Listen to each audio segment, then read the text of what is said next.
Is Salah essential? Should you buy Chris Wood? Who are the best 4.5 million defenders? Should we avoid Erling Haaland? Who are the best teams to target? And is Heung-min Son being overlooked? These are the questions you guys have asked me, and I'm going to answer them in this video.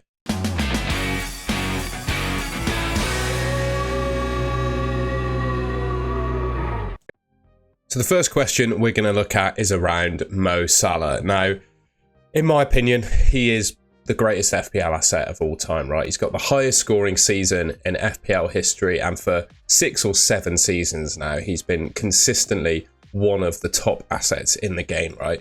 And his first fixture this year is Ipswich away. So I would say most of promoted teams, well, the last 3 promoted teams got relegated, and I think the 3 promoted teams this season are most likely to get relegated. I think Ipswich, probably the stronger actually of the 3 teams that have been promoted, but I just don't think they've really improved their defence at all, and I think they're going to ship a load of goals. Liverpool first up for them. Obviously it's at home, it's at their Portman Road, I believe is where they play.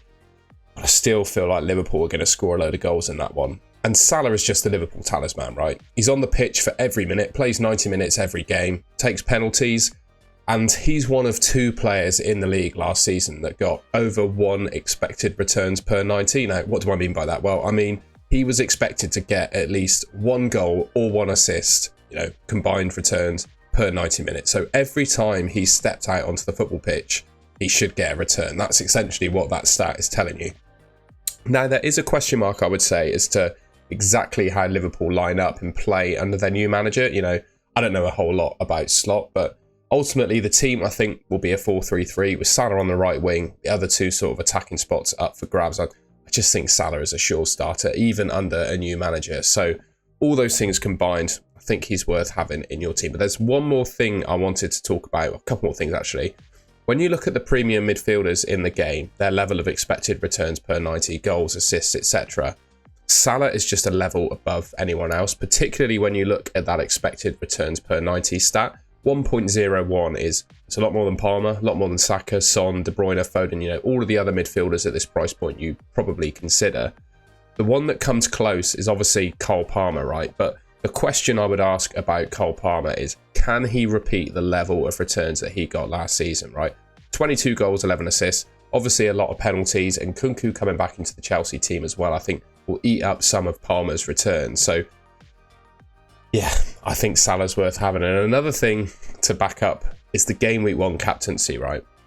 So here are all the fixtures in game week 1, and I've put a green as to players I think are genuine captaincy options, and I've coloured in yellow players that I think are decent but probably not outstanding. So Ipswich and Liverpool, Salah obviously a captaincy option. You've got Newcastle at home to Southampton, Isak obviously a captaincy option, and then Spurs away at Leicester. I'd say Son is also a really strong captaincy option. You can see on the right there, I've also copied across the Fantasy Football Hub expected points for Game Week 1. If you want to see these stats week on week yourself, they've got plenty of other features, including an AI team rater, which I will involve in future videos as well. You can sign up to Fantasy Football Hub with a link in the description below. I get you 50% off, and you can see all of these stats for yourself. All the players in the game have got their own, obviously, predicted points alongside them. But looking at those captaincy options, you've got to say Salah is the strongest, Playing Ipswich, a newly promoted team, the stats he pulled up last season, right, comparatively, with all of the other captaincy options, apart from Haaland, of course, but Haaland with Chelsea away is a tough fixture. Pales in comparison to the rest of the players to Salah. So for me, I think I'd be picking Mo Salah. The next player I wanted to talk about, sort of question I got, was around Heung-min Son, and is he being overlooked? And I would say, I think he is. 9.1% owned, so I would say any player kind of under 10% would count as a differential in my eyes. And Son, he just ticks all the boxes in my mind of a good FPL asset. He starts every game that he's fit for, plays 90 minutes, is currently the Spurs penalty taker, at least at the time of recording this video. I've seen that Tony is rumoured to potentially be signing for Spurs. If Tony signs for Spurs, I'd probably back Tony to become the penalty taker, but right now, he's not there. It's Son, he's the penalty taker, and he only got 2 penalties last season and scored, so he would have had 15 non-penalty goals, basically. Son's rarely out-injured, and I'll just look at the premium midfielders again for his competition, and I'd realistically say Son, his main competition is probably Phil Foden. I've seen a lot of people going for Phil Foden in their teams rather than Son, and personally I can't quite understand it. When you look at those 3 opening fixtures that Son has got, I think they're really, really good. Leicester away. Leicester, last time they were in the Premier League, they got relegated for being really, really poor defensively, and ultimately I don't think they've really improved. So I do expect Tottenham to score in that one. Everton obviously pretty resolute last season, kept a fair few clean sheets, but at the Tottenham Hotspur Stadium, right, I think Son can score a hatful against Everton. In Newcastle, Tottenham, I think is a good matchup for a lot of goals to happen. So again, I think there's plenty of opportunities for Son to score there. Great set of opening fixtures. And obviously the difference for me between Son and Foden, I said, that's the kind of comparison that I would make. A lot of people picking Foden. Son being the penalty taker. Foden doesn't take penalties for Man City. Probably at the start of the season, I'd anticipate Foden to start most games. But once the Champions League comes in, if he drops in form a little bit, we're going to see Foden left out of the team at some point by Pep Guardiola, right? He loves his pet roulette, whereas Son is nailed on in that Spurs team. Unless he's injured, you can back him to start every game. One little thing you might be slightly put off by is looking at those goals compared to his XG. But Son always outperforms his XG season on season since he's been at Spurs. Just proves how much of an elite finisher he is. So I wouldn't worry about his goals being a lot higher than his XG. That's just what he does across his career by being such a good finisher. So yeah, I do think Son is being overlooked at the moment. And I think he's a great option for your team.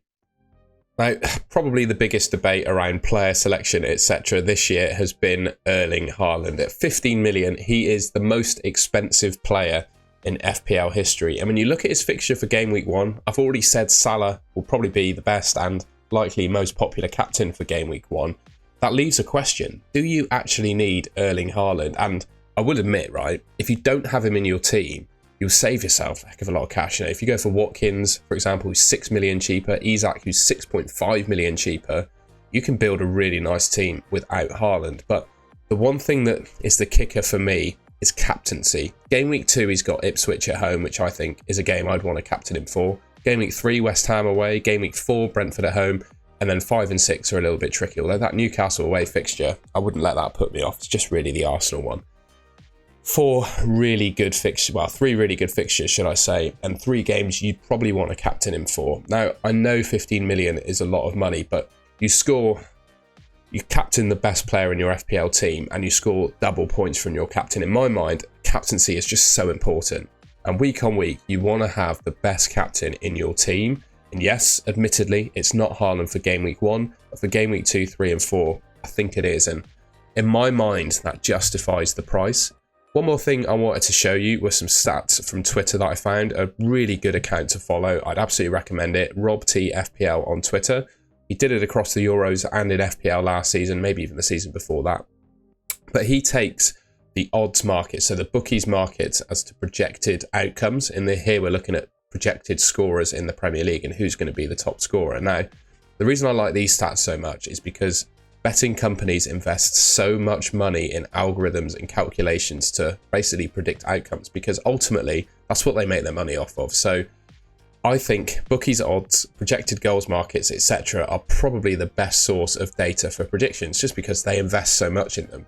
And we're looking here at the top projected goal scorers in the Premier League. And Haaland, well, he's number 1, but he's not just number 1 by a little bit. He's number 1 by nearly 10 goals. 27 goals he's projected to score in the league in 2024-25 season. Salah is the next best. He's on 18 point, basically 19, right?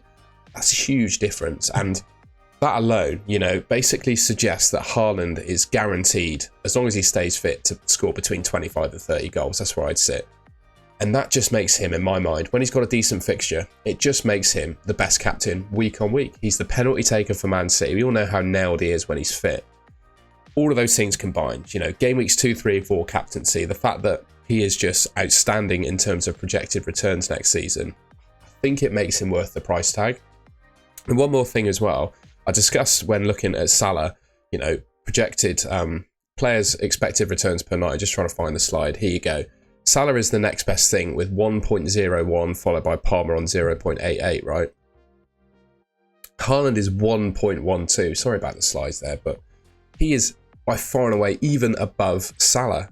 And he's still got 8 assists last season. So he's got 27 goals, got 8 assists. It's nearly double-digit assists. So across the season, returns 27 plus 8, easy maths, 35 returns from 29 starts. So way more than one return per start, and that's not even looking at the expected stats. Haaland actually massively underperformed his XG last season. He missed the most big chances in the Premier League, so I think he'll probably sort that out this season. Just be a bit more clinical and score even more goals. So yes, most expensive asset in FPL history, right? Totally understand that. But there are 3 game weeks where I think you should captain him, 2, 3 and 4. And the projected goal scorers in the league have him just way out ahead. And looking at his assists, right, you might think, oh, he's not that creative, doesn't get that many assists. But obviously with missed chances, winning penalties, well, you can't get an assist for winning a penalty for yourself. But basically shots that, you know, get deflected, etc. and someone else taps them in. That's where Haaland's going to get a lot of assists just purely with his shot volume. 8 assists as well, so he's not only good for goals, he's good for assists. I think he's the best player in the game this season, worth 15 million, and should at least be your captain in game week 2. Right, the next question I had was around 4.5 million defenders, and I think it's fair to say there's a whole bunch of them that I think are genuinely pickable in this game. I think the best way to treat your 4.5 million defenders is to pick 2 or 3 of them to complement the rest of your defenders. I'd imagine most people will have a sort of premium defender, like so Guardiola, Gabriel, Saliba, Trent, someone like that, and then complement them with a couple, maybe 3, 4.5 million defenders. And I think the best way to use them is to rotate them, right? You start the 4.5 million defenders with the best fixtures, best clean sheet odds week on week. So what I've done is I've put together a list of who I think are the best 4.5 million defenders based on their stats last season, and also had a look at their first 3 fixtures, and that should help you decide which ones are the best to pick. So you've got Konsa, Lewis Dunk, Anderson, Gahey, Richards, Mikalenko, Martinez, Byrne, Van de Ven, Aït-Nouri and Robinson. I'll just talk through them very quickly. Konsa, obviously Villa, Champions League team now, doesn't offer a whole lot from an attacking returns perspective, but Emery has just completely transformed that Aston Villa team. I would question a little bit the impact of not having Douglas Luiz in the squad anymore, but they've obviously already replaced him with Onana from Everton. That's a really shrewd bit of business, I think, from them. And ultimately, defensively, I think they probably improve as a result of getting Onana. So I do think Konsa is a really good option. And you look at those game weeks 1 and 3 fixtures, those are 2 weeks where I definitely look to start him. Lewis Dunk, I think, is decent. I think Brighton will keep more than 5 clean sheets this season. And I would say of all the centre-backs on this list, he probably offers the most goal threat from opposition free kicks and in the box. But the first 3 fixtures for him are really poor. Everton, Man United, Arsenal.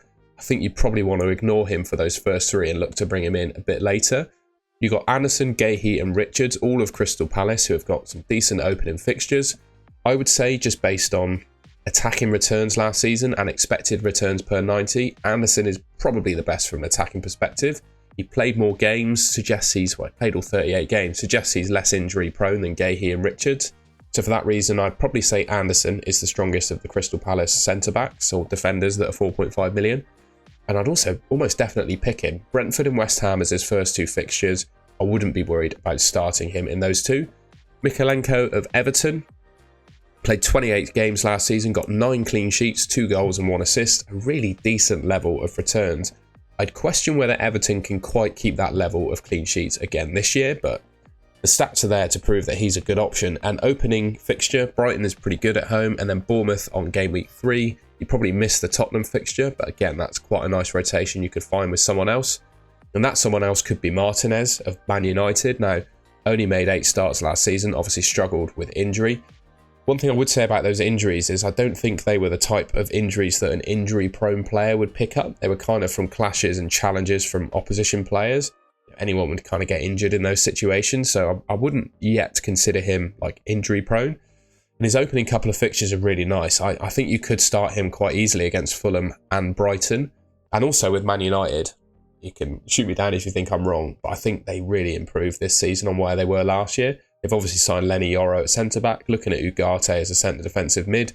I think if they make those 2 signings, well, obviously got Yoro already, but if they get Ugarte, they completely transform into a much better defensive team. And I think they keep more than 1 clean sheet that he got from his 8 starts. Dan Byrne and Van de Ven, I'm not massively keen on. Dan Byrne, I can't guarantee that he's going to play every game. Van de Ven, he did score 3 goals last season, but the XG he accumulated was so low. I don't think he's going to get that number this season. And if you're purely relying on a Tottenham defender to get clean sheets, I think you're going to be a little bit disappointed. 8 Nori is really good, but his opening fixtures are just so tough.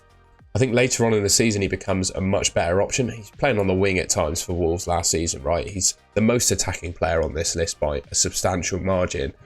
I do worry a little bit about Wolves this season. I think they could be, flirting with relegation, but I don't think that puts me off 8 Nori and just how attacking he's going to be. The thing that does put me off is those opening couple of fixtures. And then you got Robinson of Fulham, who has Man United away first up, Leicester at home and Ipswich away. Game weeks 2 and 3, he's definitely playable in. And Fulham, Anthony Robinson started 37 games. And Fulham, over the course of the season, kept 10 clean sheets, Robinson keeping 9. So they're a decent defensive outlet. But the one thing I would say with Fulham is losing Polinia, I think, is going to be pretty big. But Leicester and Ipswich, game weeks 2 and 3, I think are really decent fixtures to target. And based on what I've said about those fixtures, you've got a decent, I would say, rotation between Konsa, Robinson, Martinez, Anderson, and Mikolenko. Those are the kind of 4.5s I would pick and rotate them around the fixtures. One of the questions I had was around teams to target. Now, teams to target in terms of playing players against, I'd say the 3 promoted teams at the moment, and maybe Wolves as well. I'd say the 3 promoted teams and Wolves at the moment, in my mind, sorry any Wolves fans out there, are probably the 4 weakest squads in the league at the moment, alongside maybe Fulham as well. So those are the fixtures that I would look to target. But in terms of fixture difficulty, I've taken this graphic from FPL Tom Hadley on Twitter, a really useful Twitter account. If you use, X now, isn't it? If you use X, I definitely recommend following Tom. He put out some great content during the Euros, and I believe at one point last season he was world number 1. He was either world number 1 or in the top 5, so really good FPL player. And this is a really useful thing. It ranks all the teams in the league by the quality of their first 5 fixtures. I'm not going to talk through them all, but Liverpool, Fulham, Newcastle, Southampton, Man United and Palace look to have the best opening fixtures. Leicester, Ipswich, Wolves, West Ham and Brentford look to have the worst. So now, as a general narrative in terms of teams to pick from or teams to target, hopefully this little segment should cover you. And finally, one player that's gone under the radar, and it's obviously been a bit of a butt of the joke because of his surname being Wood. Have you got Wood in your team? Chris Wood, I think, is a really decent option, but he doesn't come without a bit of risk, and that's what I wanted to talk about in this video. One thing I didn't realise about Wood until I started researching things for this year was the sheer amount of goals that he scored last season. He scored 14 goals from 20 starts in the league last season. It's a slight overperformance of his XG, but that's still rounded up 12 XG, right? So really good numbers. And Forest, of all teams, I know we just looked at the first 5, but if you focus on the first 3 fixtures, Nottingham Forest have the best first 3 fixtures of any team in the league. And I wanted to do a little potential rotation comparison you can have there, right? So Nottingham Forest in their first 3 play Bournemouth, Southampton and Wolves, and then Brighton after that have got Ipswich and Nottingham Forest, whereas Forest obviously play Liverpool and Brighton. So Chris Wood, I think, for those opening 3 fixtures could be really nice. And then you switch to João Pedro for the Ipswich fixture, in game week 4. I think João Pedro is, a perfectly decent option at around this price point as well. I think that makes for a nice rotation. I just think the Nottingham Forest players for those first 3 fixtures could be really nice. Now, the one risk that Chris Wood presents is a Awoniyi. I think with the way that Nuno wants to play, he probably plays 3 up front, likely either Gibbs-White, Elanga, Hudson-Odoi, and then one striker. I don't think Awoniyi and Wood are going to be on the pitch at the same time as one another. I think with the form that he was in last season, Wood starts. I think he starts game week 1, potentially 2 and 3 as well. But Awoniyi is really, really dangerous. I think he's one of, at least of equal ability to Chris Wood, right? So the 2 will probably share minutes potentially over those first 3 weeks. And then once the first sort of 3, 4, 5 weeks go by, I think Nuno will have his favourite striker. It could be Chris Wood, it could be Awoniyi, and that will be sort of the first choice one that he plays. I guess the benefit Wood has is Awoniyi is a little bit injury prone. So across the season, he will get minutes regardless of whether he's first choice or not. But, I do think he's a good option, particularly for those first few fixtures. I just worry a little bit about his chances of starting with Awoniyi in the fold as well.